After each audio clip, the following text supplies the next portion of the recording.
भगौड़ा इस समय कौन है पूरा देश जान रहा है। भगौड़ों के बारे में मत कहिए। देश का प्रधानमंत्री गैस के संकट के इस समय में किस गुफा में छुपा हुआ है, पहले उसको निकाल के लाइए। पहले उसको निकाल के लाइए। प्रधानमंत्री किस गुफा में छुपे हुए हैं? प्रधानमंत्री के बारे में आप हमारे ऊपर टिप्पणी कर रहे हैं। का प्रयोग नहीं करेंगे। आप हमारे ऊपर टिप्पणी कर रहे हैं। ये आप हमारे ऊपर टिप्पणी कर रहे हैं। पूरा देश गैस की लाइनों में खड़ा है। यहाँ पर प्रधानमंत्री गुफा में छिपे हुए हैं। प्रधानमंत्री को निकाल के लाइए। प्रधानमंत्री को निकाल के लाइए।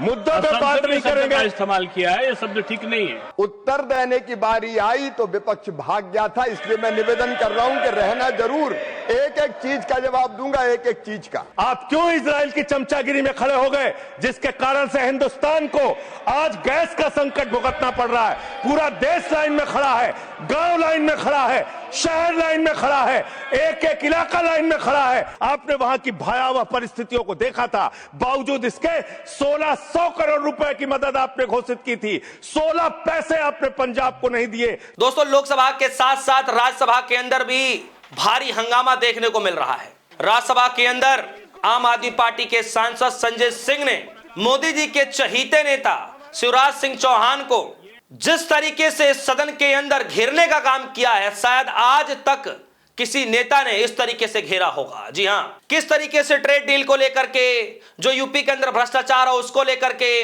टंकी बनाई जा रही है, टंकी ध्वस्त हो जा रही है। उसके बाद मनरेगा को लेकर के, किसानों के मसले को लेकर के जिस तरीके से संजय सिंह ने घेरने का काम किया है, और सामने ही कृषि मंत्री थे शिवराज सिंह चौहान, उनसे जवाब देते नहीं बना गया। जी हां, आपस में ही इतनी बात विवाद आगे बढ़ गया कि बीच बचाव करने के लिए स्पीकर साहब को आना पड़ा।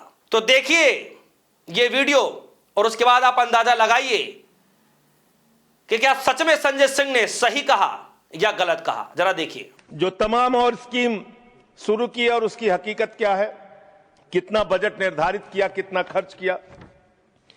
आपने मान्यवर मनरेगा के तहत 25-26 में 86,000 करोड़ रुपए निर्धारित किया था बजट में, और इस बार 26-27 में आपने 88,000 करोड़ रुपए मनरेगा के लिए निर्धारित किया। जब आपने 86,000 करोड़ रुपए निर्धारित किया तो आपकी गारंटी थी 100 दिन की। जब आपने 88,000 करोड़ रुपए निर्धारित किया तो आपकी गारंटी है 125 दिन की, और आप कह रहे हैं हम 60% भागीदारी करेंगे। पिछले कई वर्षों से, जब से प्रधानमंत्री नरेंद्र मोदी जी बने हैं इस देश के, और जब से भारतीय जनता पार्टी की सरकार है, मनरेगा की स्कीम में इस सदन के अंदर मैं पूरे जिम्मेदारी से बोलना चाहता हूं, एक भी साल में 50 दिन से ज्यादा आपने रोजगार नहीं दिया। मनरेगा स्कीम को आपने मारने का काम किया, खत्म करने का काम किया, और उसके बाद आपने कह दिया 40% राज्य सरकारों की हिस्सेदारी होगी। जो राज्य सरकारें ज्यादातर घाटे में चल रही हैं, चलिए वो भी आपने कर दिया जो आपको करना था। आपने स्कीम पास कर दी जी राम जी की, लेकिन मुझे आप जरा कृपा करके बताइए, आपके हिस्से का 125 दिन के हिसाब से रुपया बैठता है मंत्री जी 2 लाख करोड़ रुपए, तो आपने तो निर्धारित ही 88,000 करोड़ रुपए किया है। तो आप इस स्कीम में क्या सोचते हैं, क्या आपकी योजना है, और कितना आप बजट निर्धारित करना चाहते हैं? यानी कि आपकी मंशा ही साफ नहीं है कि आप मनरेगा स्कीम को गांव-गांव तक चला सके। इसके बाद मान्यवर आते हैं। एक मिनट माननीय मंत्री। करना चाहता हूं कि जब मैं बोलूं तब आप सुनने जरूर उपस्थित रहना, बोल के चले मत जाना, एक एक चीज का जवाब दूंगा।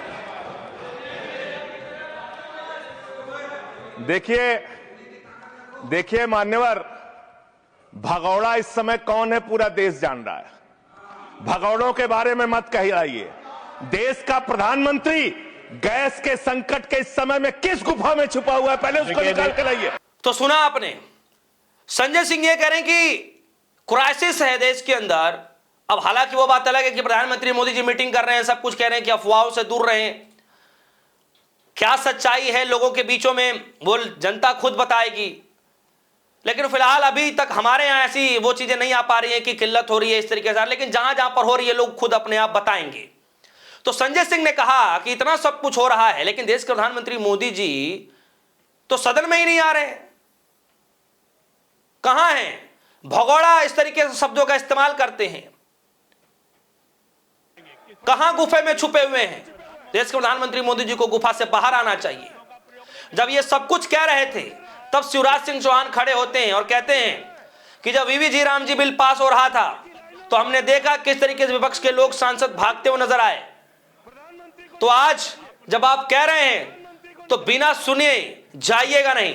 तब संजय सिंह ने कहा कि बिल्कुल हम सुनने को तैयार हैं, हम सुनेंगे भी, लेकिन हमें यह भी परमिशन दे दिया जाए कि जो भी बीच में अगर आप जवाब नहीं दे पाएंगे तो मेरे तरफ से सवाल पूछने की अनुमति होनी चाहिए।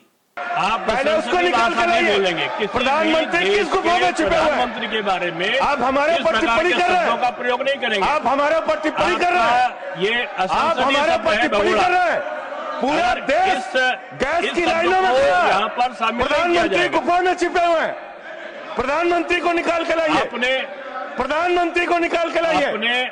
मुद्दों पे बात नहीं करेंगे। इस्तेमाल किया है, ये शब्द ठीक नहीं है। अरे मान्यवर, आप मेरा समय जा रहा है। मान्यवर महोदय, मान्यवर, मेरा समय जा रहा है। कृपा करके समय जी राम जी ने आपको रोक दिया। जी राम जी पर रात को 1:30 बजे तक मैंने चर्चा सुनी और जब उत्तर देने की बारी आई तो विपक्ष भाग गया था। इसलिए मैं निवेदन कर रहा हूं कि रहना जरूर, एक एक चीज का जवाब दूंगा, एक एक चीज का।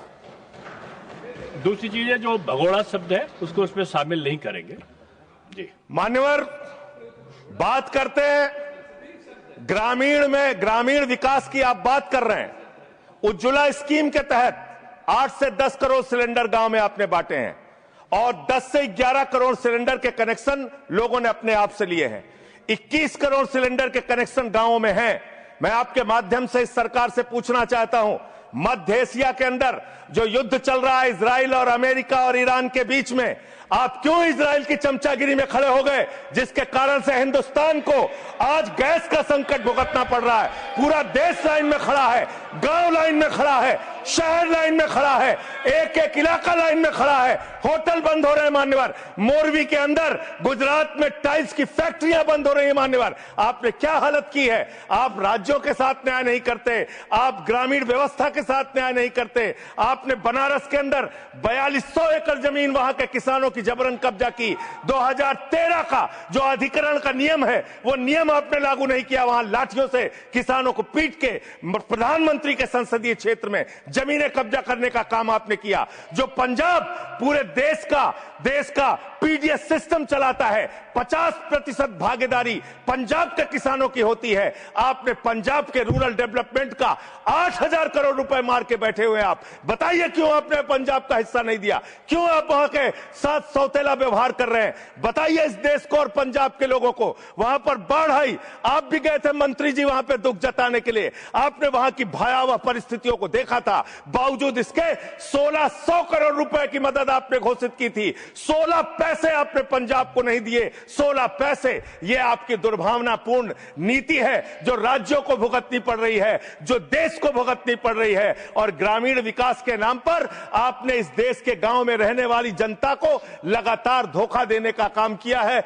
लगातार उनको ठगने का काम किया है। चाहे वो आंगनबाड़ी की स्कीम हो, आंगनबाड़ी की कार्यकर्तियां, हर काम में उनको आप लगा देते हैं, लेकिन आप उनको पैसा देने के नाम पर आपको हंसी आएगी, हंसी आएगी, हंसी आएगी।